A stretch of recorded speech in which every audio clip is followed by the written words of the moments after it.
warahmatullahi wabarakatuh. Perkenalkan, nama saya Eviani, NIM D1A021408, kelas F1 Hukum Administrasi Negara Ilmu Hukum, Fakultas Hukum Universitas Mataram.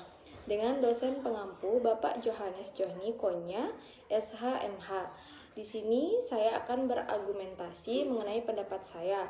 Apakah partai politik yang tidak lulus verifikasi idealnya dapat mengajukan gugatan ke DPR atau PT UN?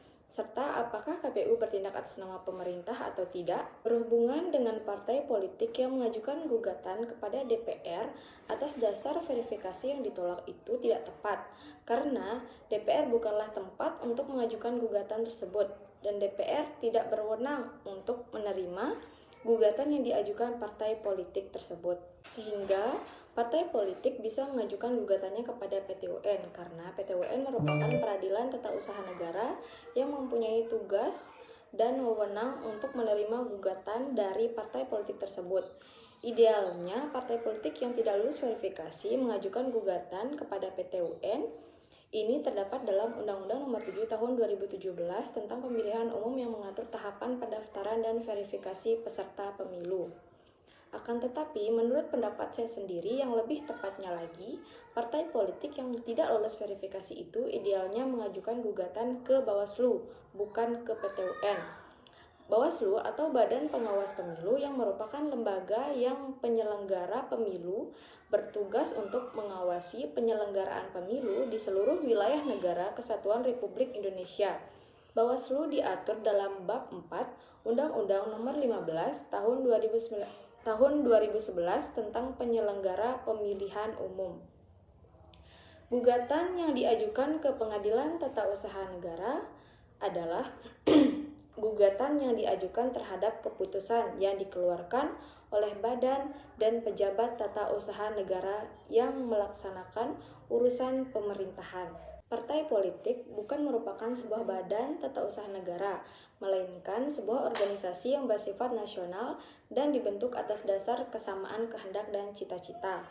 Gugatan terhadap keputusan tata usaha negara menurut pasal 1 angka 11 Undang-Undang Nomor 51 Tahun 2009 tentang perubahan kedua atas Undang-Undang Nomor 5 Tahun 1986 tentang peradilan tata usaha negara adalah permohonan yang berisi tuntutan terhadap badan atau pejabat tata usaha negara dan diajukan ke pengadilan untuk mendapatkan putusan. Badan atau pejabat tata usaha negara adalah badan atau pejabat yang melaksanakan urusan pemerintahan berdasarkan peraturan perundang-undangan yang berlaku.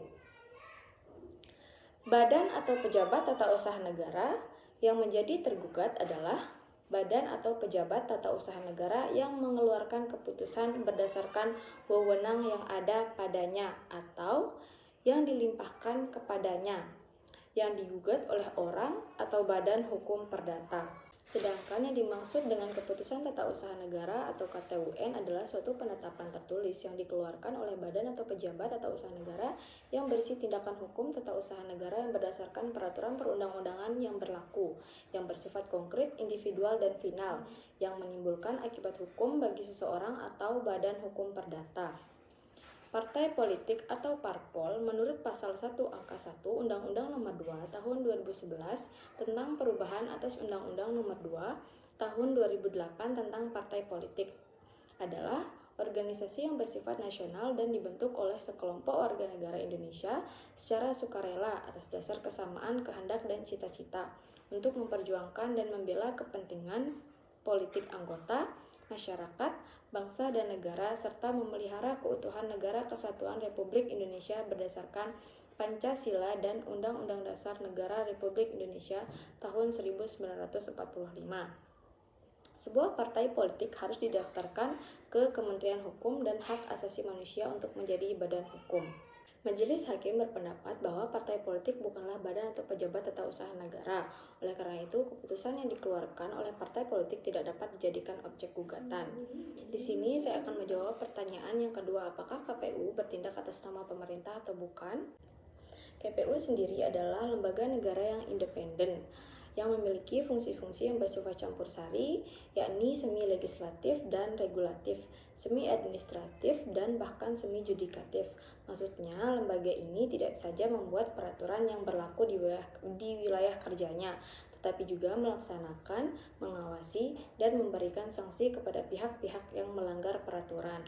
Karena itu, lembaga tersebut sering mendapat predikat sebagai independent and self-regulatory bodies. Sekian dari pendapat saya. Bila ada kurang dan lebihnya, saya mohon maaf. Wabillahi taufiq wa hidayah. Wassalamualaikum warahmatullahi wabarakatuh.